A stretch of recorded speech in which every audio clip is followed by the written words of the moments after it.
കൂടുതൽ ഉദ്യോഗസ്ഥർക്ക്, ദേവസ്വം ബോർഡ് ഉദ്യോഗസ്ഥർക്ക് ഇതിൽ പങ്കുണ്ടോ എന്നുള്ള കാര്യം അറിയേണ്ടതുണ്ട്. അക്കാര്യങ്ങളിലടക്കം ഈ മൊഴിയുടെ അടിസ്ഥാനത്തിൽ ചില വ്യക്തമായ പരിശോധനകളും ചോദ്യം ചെയ്യലുകളും ആവശ്യമാണ് എന്നാണ് അന്വേഷണ സംഘം വ്യക്തമാക്കുന്നത്. ഈ ഉദ്യോഗസ്ഥരുടെ ഭാഗത്തുനിന്നും ചില സഹായങ്ങൾ ലഭിച്ചു എന്ന് പോറ്റി തന്നെ ചോദ്യം ചെയ്യലിൽ സമ്മതിക്കുന്നുണ്ട്. ആദ്യഘട്ടത്തിൽ തനിക്ക് ലഭിച്ചത് ചെമ്പുപാളികളാണ് എന്നാണ് ദേവസ്വം വിജിലൻസിനോട് പറഞ്ഞിരുന്നത്. പോറ്റി പിന്നീട് SIT രൂപീകരിച്ച ശേഷം SIT സംഘം വ്യക്തമായ തെളിവുകളുടെ അടിസ്ഥാനത്തിൽ ചോദ്യം ചെയ്തപ്പോഴാണ് ഈ സ്വർണ്ണ കൊള്ള നടത്തി എന്നുള്ള കാര്യം കുറ്റസമ്മതമായി ഉണ്ണികൃഷ്ണൻ പോറ്റി സമ്മതിക്കുകയും പിന്നീട് അറസ്റ്റ് നടപടികളിലേക്ക് അന്വേഷണ സംഘം കടക്കുകയും ചെയ്തത്. 8 മണിക്കൂറോളം ചോദ്യം ചെയ്യലിന് ശേഷം ഇന്ന് രാവിലെ തിരുവനന്തപുരത്ത് നിന്നും റാന്നി കോടതിയിൽ എത്തിച്ചു. രാവിലെ 10 കൂടിയാണ് റാന്നി കോടതിയിൽ എത്തിച്ചത്. കനത്ത സുരക്ഷാ പശ്ചാത്തലത്തിലായിരുന്നു കോടതിയിൽ എത്തിച്ചത്. ചില സംഘടനകളുടെ പ്രതിഷേധ സാധ്യതകളും നിലനിന്നിരുന്നു. അതുകൊണ്ട് തന്നെ ഹൈക്കോടതിയുടെ നിർദ്ദേശപ്രകാരം അതീവ രഹസ്യമായ കോടതി നടപടികൾ കോടതിക്ക് വരാന്തയിലുള്ള മുഴുവൻ ആളുകളെയും അതോടൊപ്പം തന്നെ മറ്റ് കേസുകളുമായി ബന്ധപ്പെട്ടുകൊണ്ടുള്ള പ്രതികളെയും അഭിഭാഷകരെയും മിക്കയും കോടതിയിൽ നിന്നും പുറത്താക്കി അതിനുശേഷം അടച്ചിട്ട കോടതിയിലായിരുന്നു ഈ കോടതി നടപടികൾ.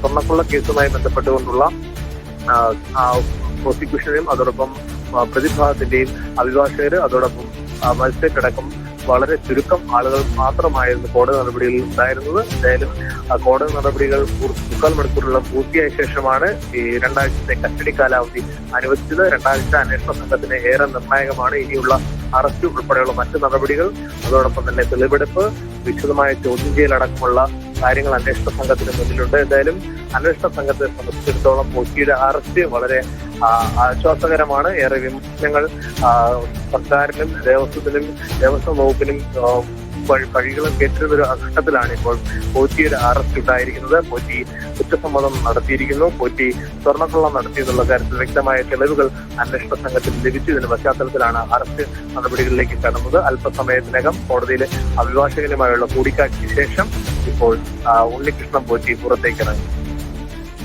ശരി, അടച്ചിട്ട മുറിയിലായിരുന്നു കോടതി നടപടികളൊക്കെ നടന്നത്. വളരെ രഹസ്യ സ്വഭാവം കീപ്പ് ചെയ്തുകൊണ്ടുള്ള നടപടി തന്നെയാണ് കോടതിയിലും ഉണ്ടായത്. ഏതായാലും ഒക്ടോബർ 30 വരെയാണ് ഉണ്ണികൃഷ്ണൻ പോറ്റിയെ കസ്റ്റഡിയിൽ വിട്ടിരിക്കുന്നത്. സിജോ വി ജോൺ കൂടി തുടരുന്നുണ്ട്. സിജോ, കഴിഞ്ഞ ദിവസത്തെ ഈ ചോദ്യം ചെയ്യലിൽ ഇയാൾ പറഞ്ഞ പല മൊഴികളുടെയും വിവരങ്ങൾ പുറത്തു വന്നിട്ടുണ്ട്. ഇതിൽ നിന്ന് എന്താണ് നമുക്ക് മനസ്സിലാക്കാൻ കഴിയുന്നത്? ഈ തട്ടിപ്പിന്റെ ഈ കൊള്ളയുടെ മാസ്റ്റർ പ്ലാൻ അത് ഈ പോറ്റിയുടേത് തന്നെയാണോ?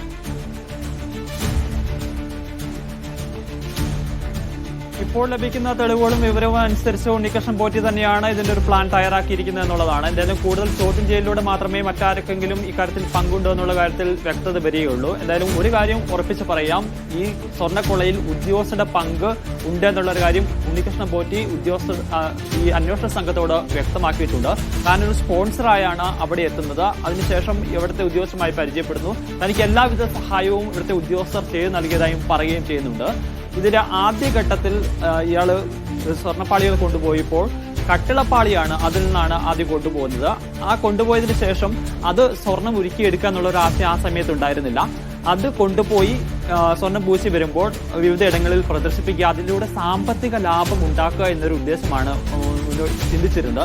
അത് കൊണ്ടുപോയി തിരികെ വന്നു. പക്ഷേ അയാൾക്ക് ഉദ്ദേശിച്ച രീതിയിലുള്ള സാമ്പത്തിക ലാഭം ഉണ്ടാക്കാൻ സാധിച്ചില്ല. മാത്രമല്ല നഷ്ടം സംഭവിക്കുകയും ചെയ്തു.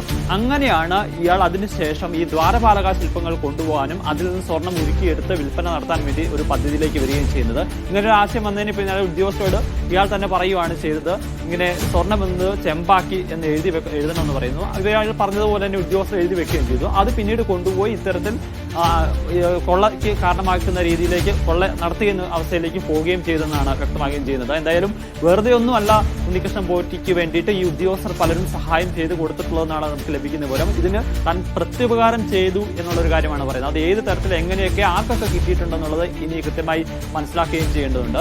അതോടൊപ്പം തന്നെ കൽപേഷിന്റെ പങ്ക് സംബന്ധിച്ച് കൂടുതൽ കാര്യങ്ങൾ പറയുകയും